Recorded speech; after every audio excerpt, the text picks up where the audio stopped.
តោះមកដឹងទាំងអស់គ្នាអំពីកីឡាករបរទេសរបស់ Madura United ពេលប៉ះប្រកាន់លេខស្វ័យរៀងនៅវគ្គពាក់កណ្ដាលប្រកប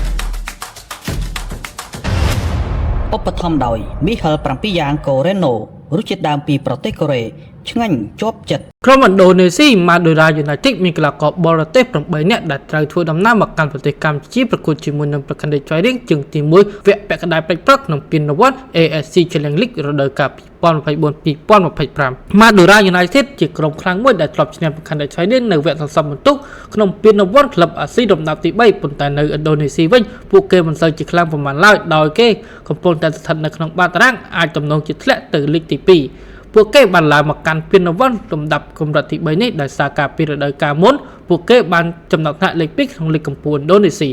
បើកន្លែងមកមើលសមាជិកបរទេសពួកគេមានរហូតដល់8នាក់សុទ្ធសឹងតែជាកីឡាករមានបទពិសោធន៍ច្រើនចំពោះកីឡាករក្នុងស្រុកវិញគ្មានកីឡាករណាម្នាក់ដែលជាប់ជម្រើសជាតិឥណ្ឌូនេស៊ីឡើយនាពេលបច្ចុប្បន្នប៉ុន្តែមានមួយចំនួនធ្លាប់ជាប់ជម្រើសជាតិកាលពីប្រមាណឆ្នាំមុននិងមានបទពិសោធន៍ច្រើនក្នុងលីកឥណ្ឌូនេស៊ី